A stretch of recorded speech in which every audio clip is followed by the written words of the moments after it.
हर हर महादेव। कैसे हैं दोस्तों? आशा करते हैं अच्छे होंगे। आज हम आपको एक गरीब कांवरिया की कहानी सुनाने वाले हैं।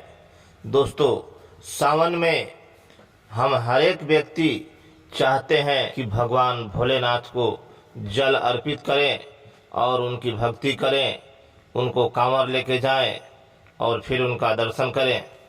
दोस्तों, ऐसे ही लालसा एक कांवरिया के मन में बहुत वर्षों से था। वो सोच रहा था कि मैं कब कांवर लेके बाबा भोलेनाथ के दरबार में जाऊं और उनका दर्शन पाऊं। वह गरीब व्यक्ति सोचते सोचते बहुत सालों तक अपना जीवन बिता दिया, लेकिन उसे कभी हिम्मत नहीं जुटा कि वो बाबा भोलेनाथ का दर्शन कर सके और उनके दरबार में जा सके। कहा जाता है दोस्तों कि भगवान भोलेनाथ जब तक आपको नहीं बुलावें तब तक इंसान उनके पास नहीं पहुंच पाता। दोस्तों, जीवन तो सोचते सोचते बीत ही जाता है और आदमी जहां के तहां रह जाता है। फिर वो आदमी भगवान का दर्शन नहीं कर पाता। एक बार वह गरीब व्यक्ति अपना मन बनाया कि इस साल किसी भी हाल में मैं बाबा भोलेनाथ का दर्शन करूंगा, और फिर उसने अपना कांवर एक बनाया और कांवर बनाकर फल फूल फलों के साथ चल दिया बाबा के दरबार में। देवघर नगरी तो बहुत दूर था दोस्तों, इसलिए उसने कुछ खाने पीने का सामान अपने पास ले रखा था। चलते चलते रास्ता बीतता गया और वो व्यक्ति कहीं कहीं रुककर आराम कर लेता और फिर चलते रहता। चलते चलते कई दिन बीत गए। जो भी खाने पीने का सामान था सब खत्म हो गया और फिर वह व्यक्ति ठान रखा था कि चाहे जो भी हो जाए मैं भगवान भोलेनाथ के दरबार में जरूर जाऊंगा। कहा जाता है कि अगर मन में भक्ति हो, श्रद्धा हो, लगन हो तो फिर भगवान भी आपकी सहायता करते हैं। यह सब भगवान भोलेनाथ कैलाश से देख रहे थे और मुस्कुरा रहे थे। सोच रहे थे कि यह भक्त कितने सालों से मेरा दर्शन करने के लिए ललायित है और बेचैन है। भगवान भोलेनाथ सोचे कि अब अपने भक्त की सहायता करना बहुत ही जरूरी हो गया है। यह सोचकर भगवान भोलेनाथ वहां से चल दिए और फिर धरती पर आकर प्रकट हो गए।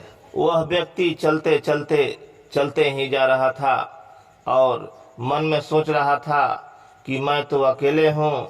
आज के युगों में लोग अपने अपने गाड़ियों से और ट्रेनों से बाबा भोलेनाथ के पास जा रहे हैं, लेकिन मेरे पास तो पैसा है नहीं कि मैं टिकट का पैसा देकर भगवान भोलेनाथ का दर्शन करूंगा। यही बात आदमी सोच रहा था और फिर मन ही मन सोच रहा था कि अब तो खाना भी खत्म है, और फिर चलते ही जा रहा था। और रास्ते में वो आदमी भूखे प्यासे अपना हिम्मत तोड़ने लगा और उसका शरीर काम करना बंद करने लगा। दोस्तों, थोड़े दूर चलता फिर गिर जाता, फिर उठता, फिर चलता, फिर गिर जाता। ऐसे देखते हुए भगवान भोलेनाथ की यह कैसा भक्त है, मेरा दर्शन करने का इसमें कितनी लालसा है। गिर रहा है, फिर उठ रहा है, फिर भी हार नहीं मान रहा। भगवान भोलेनाथ उस गरीब व्यक्ति के पास पहुंचते हैं और बोलते हैं कि अरे क्यों ऐसे परेशान हुए हो, क्या है भोलेनाथ में, क्या रखा है बाबा के दरबार में? तुम अपने घर को लौट जाओ, तुम बाबा के दरबार में नहीं जा पाओगे। वह गरीब व्यक्ति बोलता है कि नहीं, मैं बाबा के दरबार में जरूर जाऊंगा। आप ऐसा क्यों कहते हो?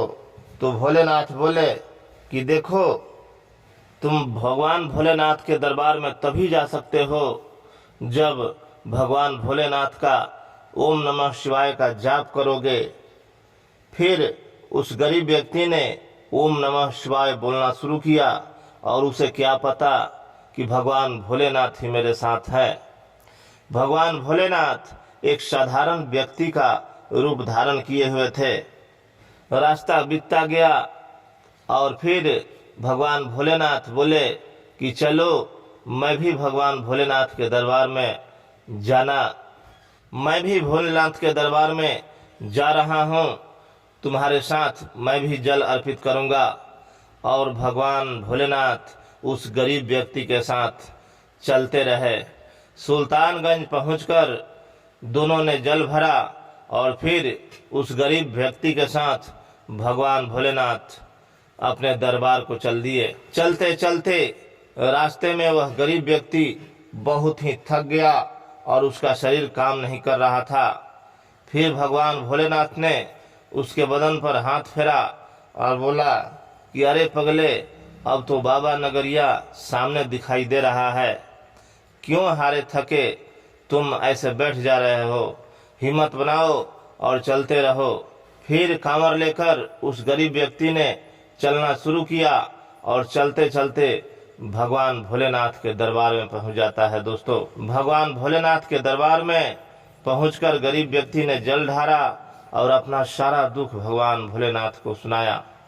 भगवान उस गरीब व्यक्ति की सारी बातें सुन ली और फिर जब वह व्यक्ति अपने घर को लौटा तो उस दिन से उसको सुख की प्राप्ति होने लगी और जो भी काम करता सब बनने लगा। दोस्तों, इसलिए कहा गया है कि अगर इंसान के अंदर लगन हो, श्रद्धा हो, विश्वास हो तो भगवान भी उसका सहायता करते हैं। और इस तरह उस गरीब व्यक्ति ने भगवान का दर्शन करने में सफल रहा और उस व्यक्ति का जीवन सफल हो गया। चलते चलते आप सभी को एक बार फिर से हर हर महादेव। अगर आप हमारे चैनल को देख रहे हैं तो मेरे चैनल को सब्सक्राइब कर लीजिए।